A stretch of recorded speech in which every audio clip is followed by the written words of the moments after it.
նրանք ովքեր ձեզ ընտրել են հարազատներով, ոչ բոլորը բնականաբար, բայց մեծ մասը նաև իմ ընկերական շրջապատը, անձնական, բարեկամական, հարազատական, բոլորն էլ այստեղ են եւ շատ մարդիկ։ Դուք Էջմիածնից եք եւ ըստ էության տիրապետում եք ընդհանուր պատկերին։ Ձեր կարծիքով, եթե վեհապար Հայրապետին կալանավորելու որոշմամբ իրավապահները գան մայրաթոր, ժողովուրդը դիմադրություն ցույց կտա։ Կարծում եմ, այո, ժողովուրդը դիմադրություն ցույց կտա, բայց ոստիկանական այս մեծ ուժերի դեմ ինչ տեղի կունենա, չեմ կարող անկեղծ չեմ կարող ասել, որ ես այսօրվա իշխանություններից ամեն ինչ սպասում եմ, բայց ենթադրենք, թե կալանավորեցին։ Ինչ, որտեղ վեհապարը, այնտեղ վեհարանը, վեհապարը շարունակելու մնալ որպես ամենայն հայոց կաթողիկոս, ինչ խնդիր են փորձելու դրանով լուծել։ Տեղապակը նշանակեն իրենց ցանկացած։ Դե եթե իրենք ինչ ուզեն կարողանալու են անել, տեղապա իրենք են նշանակում, այլ ոչ օրինակ Գերագույն հոգևոր խորհուրդը, ազգային եկեղեցական ժողովը, եթե իրենք պիտի որոշեն այդ ամեն ինչը, կարան իրենց ԿՊԵ-ականներից որևէ մեկին էլ, падգամավորներից մեկին բերեն նշանակեն, ինչ կարող։ Պարոն Խաչատրյանից դուք սպասում եք 10 եպիսկոպոսներից նման քայլ։ Ճիշտ ասած չէի սպասում, դա նաև անակնկալ էր, որովհետև բարձրաստիճան հոգևորականները նման վարքագիծ դրսևորելը ինձ համար անկեղծ ասած շատ զարմանալի եւ անսպասելի է։ Որ ինքն է թողել այդ ամենաթողությունը, ինչպես գիտենք, նույն Ավասարդ Կճոյանի վերաբերյալ, Վայոց ձորի թեմի առաջնորդի վերաբերյալ բազմաթիվ անգամ եղել են հրապարակումներ, ոչ միայն կուսակցության ուխտը խախտել, աղքատության ուխտը խախտելու եւ վեհապարը դրան նկատմամբ աչք է փակել։ Օրինակ նույն Ավասարդ Կճոյանի վերաբերյալ հիշում ենք եւ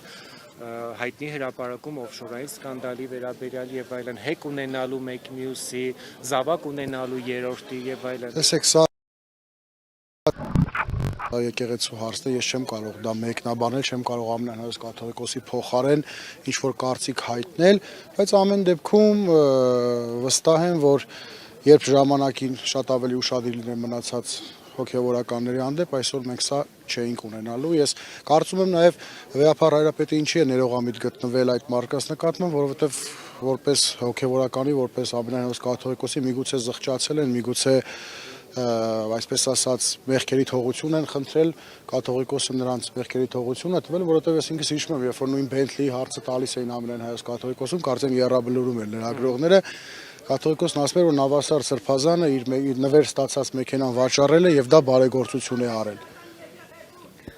Պարոն Խաչատրյան, իսկ ինչպես կգնահատեք այն, որ իշխանությունը ճակերտավոր մաքրում է եկեղեցին, ճակերտավոր այն մարդկանցով, ում ժամանակին քննադատում էր հենց ինքը։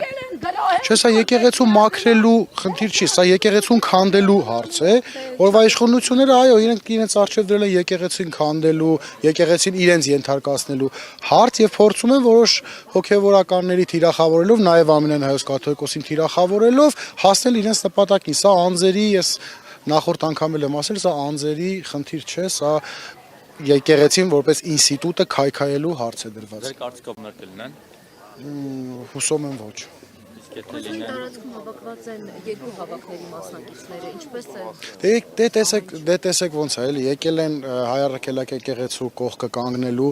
իրական հոգևորականներ եւ այստեղ ես տեսա եկել են պետական հիմնարկների աշխատողներ, մանկապարտեզի արդյոք մանկապարտեզի այդ աշխատողները ով գործը չկորցնելու վախով եկելա որևէ հրահրմանա գնալու, որևէ բախյակ է չի գնալու։ Իրա ինչին է պետք է ամեն ինչը։ Կամ մարզպետանի որևէ աշխատող, կամ գյուղապետանի որևէ, կամ քաղաքապետանի։